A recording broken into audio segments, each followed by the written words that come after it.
Amahoro y'Imana abane nawe nshuti y'umusaraba dusangiye amakuba no kwihangana biri muri Kristo Yesu. Ndagusuhuje mu izina ry'uwapfuye akazuka, akaba yicaye iburyo bw'Imana kandi akaba azagaruka gutwara itorero.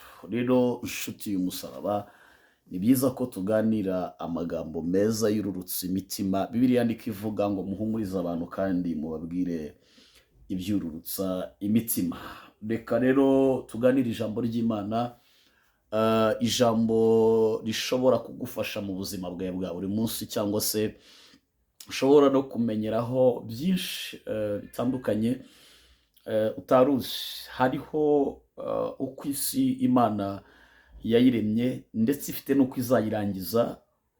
Uwaremye aba afite no gusenya icyo yaremye, kandi mu gihe icyo yakiremeye kirangiye. Wabyemera utabyemera, isi dutuyeho izarangira. Ibyo wakora byose uzirikane ko isi izagera ku iherezo ryayo.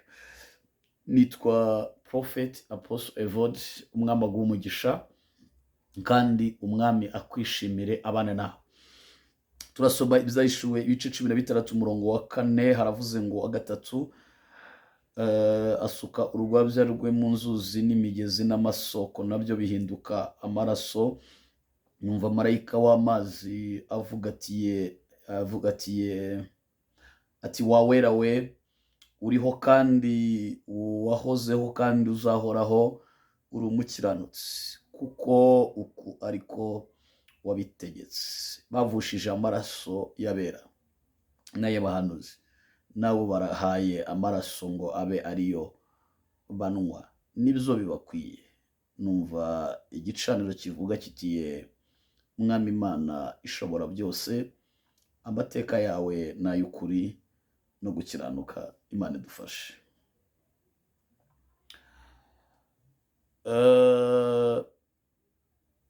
Ndagira ngo dutinde kuri iri jambo rivuga ngo bavushije amaraso y'abera n'ay'abahanuzi, nawe ubahaye amaraso ngo abe ariyo banywa, kuko ari byo bibakwiriye. Ngo numva igicaniro kivugira mu ijuru kitiye mwami Imana ishobora byose, amategeko n'amateka yawe ni iby'ukuri.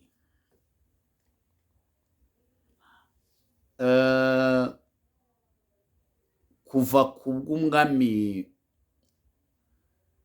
Farawo hagiye habaho ibitendo byinshi byo kwica abantu b'Imana. Inzirakarengane nyinshi zahowe kwemera no kwizera kwabo.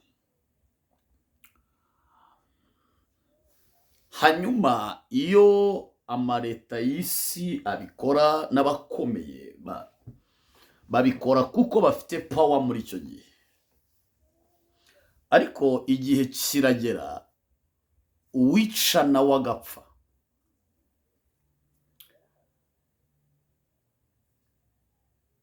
Kandi bamwe bazi ko nta ngaruka bigira,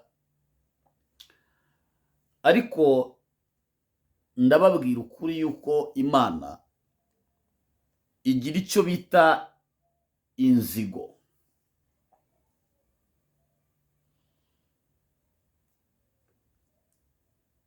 Mu gihe cy'umwami Nero yagiraga ubwicanyi bw'indengakamere bugera kuri butatu yicishaga abemera Kristo. Icya mbere, yabahaga intare, inyamaswa z'inkazi muri stade. Umuntu wese ufite uko kwizera kwa Kristo bakamushumuriza intare, abantu bakajya muri stade, bikamera nk'umukino, nk'uko abantu bajya kureba match. Muri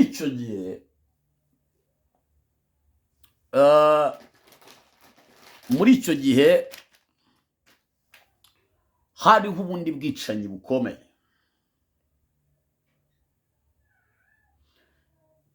Nero yagiraga abasirikare bagiraga inkota zityaye cyane.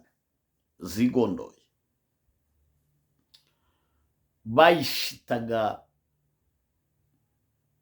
mu muhogo bakamanura babaga igice kimwe kikajya hariya abantu bagahorwa kwizera. Abo bita ba Yesaya yapfuye bamukereje urukero kubwo guhanura. Yeremiya we yakubiswe inkoni nyinshi.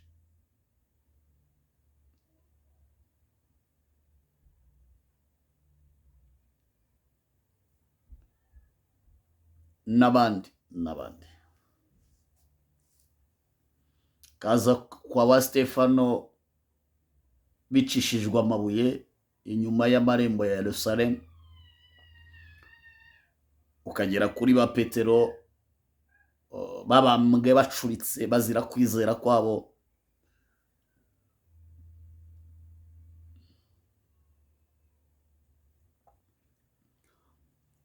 Ayo maraso yose yagiye ameneka, abantu babahora kwizera, ntabwo byarangiye. Igitabo cy'ibyahishuwe nababwiye ko kivuga ibintu mu bice bitatu. Igice cya mbere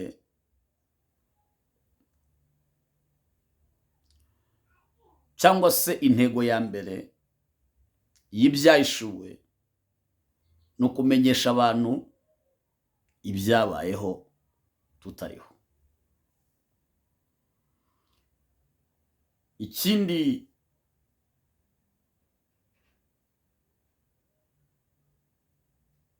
gihande kimenyesha cyashyizweho kugira ngo abantu bamenye ibiriho ubu turiho. Ikindi gihande cya gatatu cy'intego y'ibyahishuwe no kumenyesha imbata za Kristo ibyenda kuzabaho hanyuma y'ubuzima. Bivuze ngo kubizera bazi ibyabayeho, bazi n'ibiriho ubu, icyo bisobanuye bazi n'ibizabaho nyuma, tubimenyeshejwe n'iki gitabo cyitwa ibyahishuwe.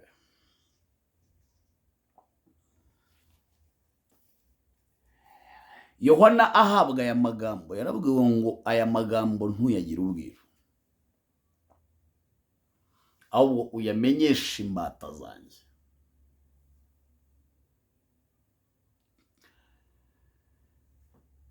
Ubwo itorero rizaba rikuwe mu isi, reka twihute. Kristo afite azaba yararyubakiye rigomba kumarana nawe imishi, ripimirwa imirimo ryakoze, rihozwa amarira, rihumurizwa, riruhurwa, ryomorwa ibikomere. Kabiri, rizaba riri guhabwa icyo nakwita training yo kugerana imbere y'Imana, n'uburyo rigiye kugaruka mu isi gucira imanza bari mu isi. Ubwo rizaba riri mu kirere rero, rizahabwa, buri wese azahabwa izina rishya ritazwi n'umuntu wese. Ibyahishuwe 2:17. Keretse urihabwa. Niki kizaba kiri kuba mu isi rero ubwo rizaba riri mu kirere? Icya mbere, Imana irakaye ishira umujinya wayo mu gacuma k'umujinya. Iruhande rw'Imana hari ubucuma burindwi, inzabya ndwi ziri kubikwamo umujinya.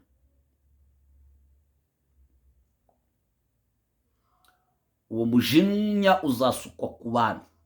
Muvuga ngo ntabwo yaremye abantu ngo izaba babaze ngo iyo ni imikino uri kuzana shite yanjye, iyo ni imikino.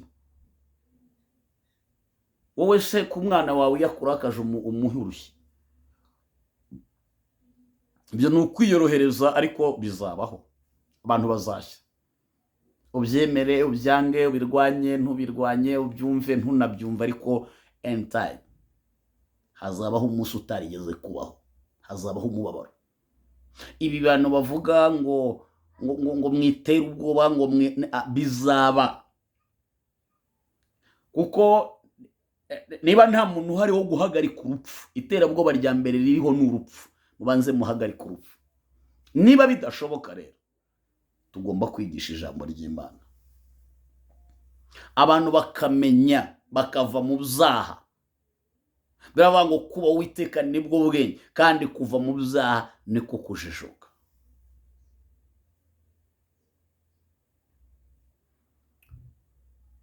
Itorero rero riri mu kirere, hazaba ibintu 7 bikomeye mu isi.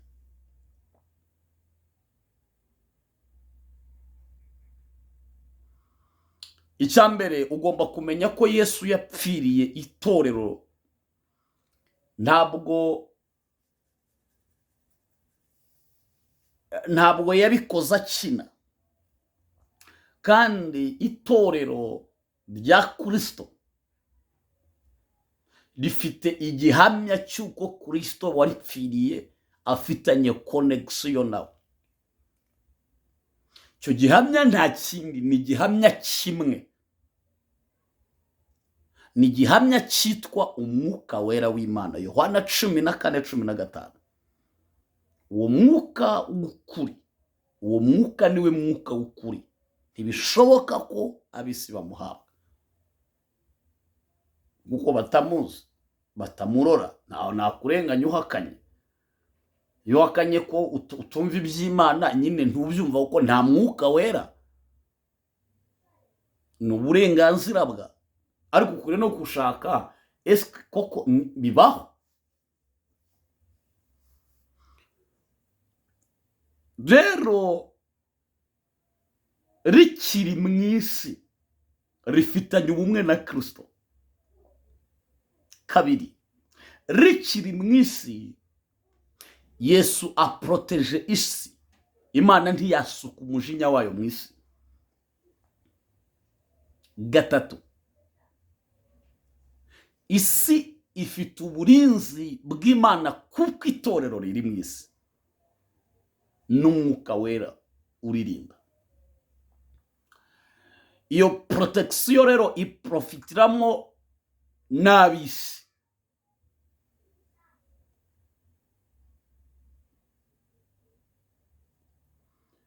Ariko nirimara gukurwa mu isi,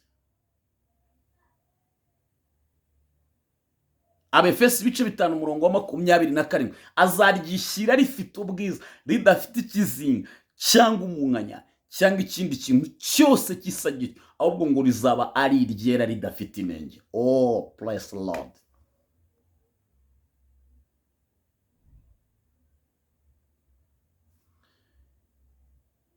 Rimaze gukurwa mu isi rero, Imana nibwo izamanura umujinya wayo mu isi. Niho iki gitabo, niho iyi mirongo twasomye hejuru avuga ngo ibyago by'imperuka bitera. Uwa mbere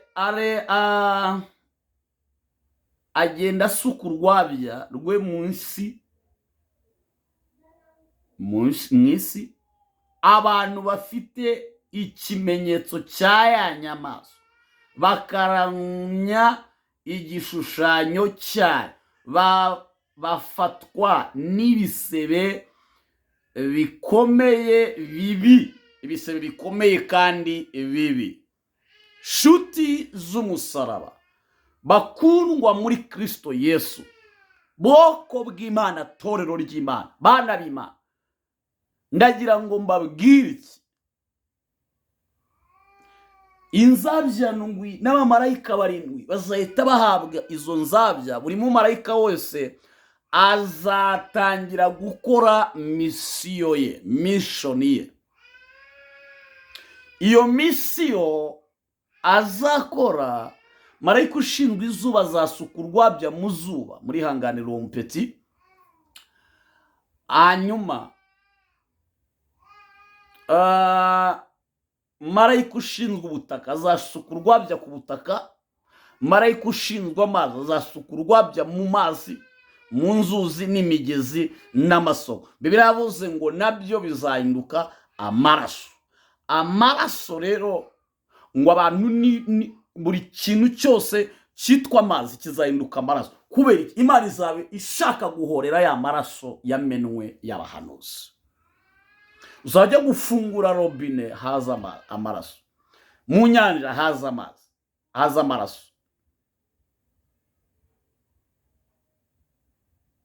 Ndashaka kuvuga iki rero, nsatira umusozo, kuko nzi ko mutagikunda ijambo ry'Imana.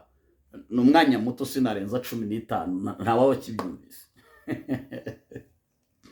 Wonyine ni igihe cy'ubuhenebere, ni igihe gifutamye, ni igihe cy'umusinziro.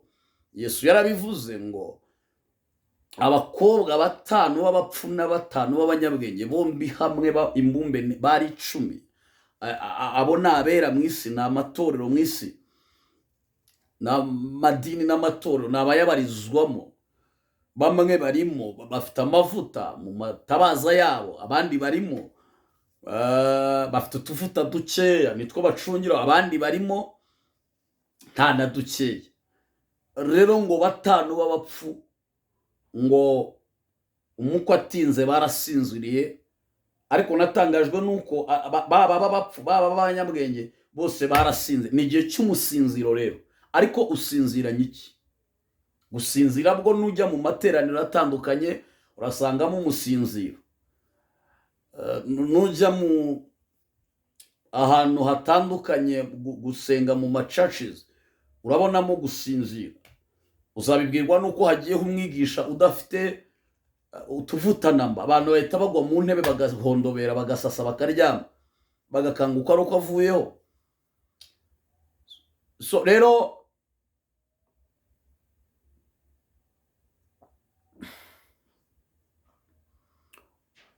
aba 5 b'abanyabwenge baragereranwa n'itorero rizazamuka. Ngo umukwe ngo atinze barawunikira, ngo ariko ngo mu gicuku habaho urusaku, ngo umukwe arashe. Haleluya.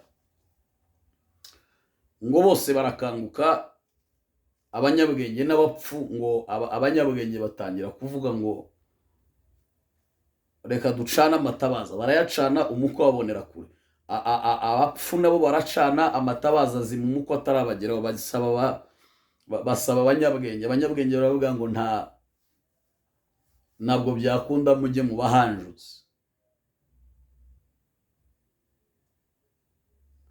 Ndashaka rero kuvuga iki? Ndashaka kukubwira ko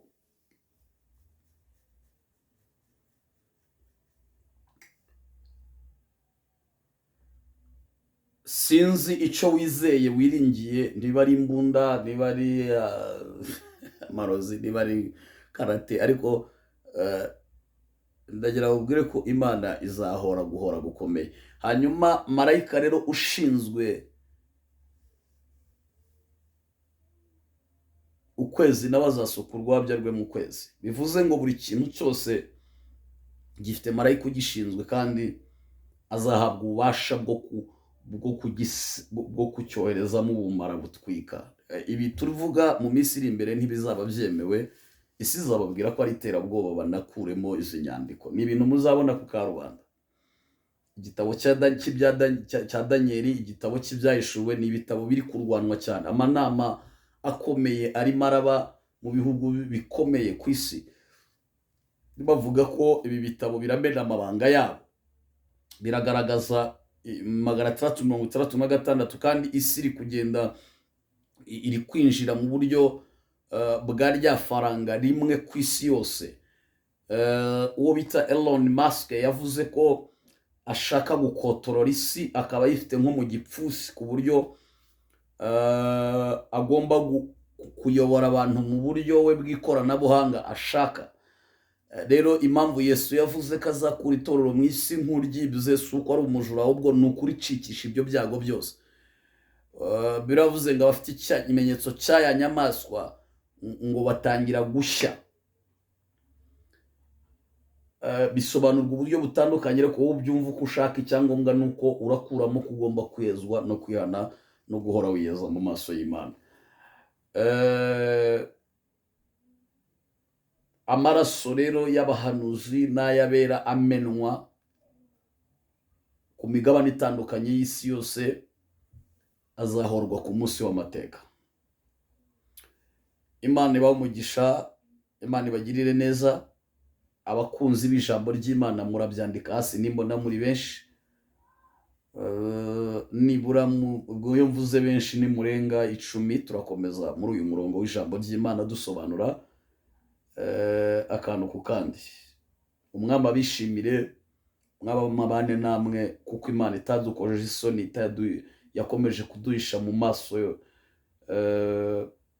igakomeza kuduhisha amaso y'abagome, ntidutange ngo tube umuhigo w'amenyo yabo, tugakira nk'uko ikigoyi gicika, abera bakazamuka bagakira, niko natwe tudateze kuyitetereza, tugomba kuvuga kwera kwayo. Imana iguhe umugisha kugeza ubwo utangara, kandi Imana ikomeze kwishimire.